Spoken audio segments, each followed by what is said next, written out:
శ్రీమాత్రే నమః. ఈరోజు మనం కొత్త ఒక విషయాన్ని మనం తెలుసుకోవద్దు. అంటే ఇది వరకు కూడా తెలిసి ఉండొచ్చు, మనం గ్రంథాల్లోనూ అన్నిట్లోనూ తెలుసుకుంటాం. కానీ ఈ యొక్క యూట్యూబ్ ద్వారా ఇది మీకు చాలా ఉపయోగపడే ప్రతి ఒక్కరికి కూడా జీవితంలో తెలుసుకోవాల్సిన ఉపయోగపడే ఒక అద్భుతమైనటువంటి సబ్జెక్ట్ అండి. ఈ నవగ్రహాలకి మనం చేస్తాం కదా, ఆదిత్యాయ సోమాయ మంగళాయ బుధాయ చ గురు శుక్ర శనిభ్యశ్చ రాహవే కేతవే. ఈ 9 గ్రహాలు ఉన్నాయి కదా. ఈ 9 గ్రహాలు ఎవరు, వాళ్ళ తల్లిదండ్రులు ఎవరు, వాళ్ళ నక్షత్రాలు ఏంటి, వాళ్ళ యొక్క రాశి ఏంటి, వాళ్ళ వర్ణం ఏంటి, వాళ్ళ వాహనం ఏంటి, వాళ్ళకి ఇచ్చే నైవేద్యం ఏంటి, వారికి అధిపతిగా ఉన్నటువంటి నక్షత్రాలు ఏంటి, వాటి గురించి మనము ఇప్పుడు తెలుసుకోబోతున్నాం. ఇప్పుడు ఆదిత్యుడు, సూర్యుడు, గ్రహాల్లోని మొదటివాడు సూర్యుడిగా చెప్పచ్చు. ఇతను కశ్యపుని యొక్క కుమారుడు సూర్యుడు, భార్య అదితి, అందుకే ఆదిత్యుడు అని పిలుస్తుంటారనమాట. సప్తాశ్వాలతో ఉన్న రథం అతని యొక్క వాహనం. సప్త అశ్వాలు 7 చక్రాలకు ప్రతీకలు.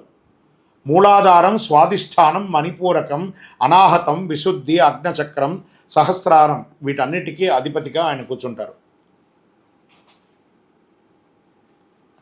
ఈయన ద్వారా ఎలా ఉంటుందంటే వివాహ పరిబంధన దోషం, పుత్రదోషం, పుత్ర పరిబంధన దోషం, విద్యా పరిబంధన దోషం, ఉద్యోగ పరిబంధన దోషం, సూర్యదోషం మొదలైన దోషాలతో బాధపడేవారు సూర్యుని పూజించడం వలన అద్భుతమైనటువంటి ఫలితాలు పొందుతారు.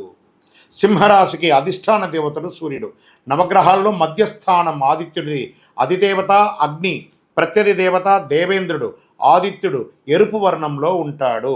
ఇష్టమైనటువంటి ధాన్యం గోధుమ, పుష్పం తామర, వస్త్రం ఎర్రని రంగు గల వస్త్రము, జాతిరాయి కెంపు. నైవేద్యమైనకి పెట్టేది గోధుమలు, రవ చక్కెర పొంగలి. ఆదివారం నాడు విశేషమైనటువంటి పవర్తో కూడినటువంటి యొక్క సూర్య భగవానుని కొలవండి. ఇవన్నీ తెలుసుకున్నామా, తెలియట్లేదా తెలియదు. రోజు లేచి మనకు ప్రత్యక్ష దైవంగా కనబడుతున్నటువంటి ఆ సూర్య భగవానుడికి ఎదురుగుండా పోయి నిలబడి దండం పెట్టండి. ఆయన దేవుడిగా పూజించండి.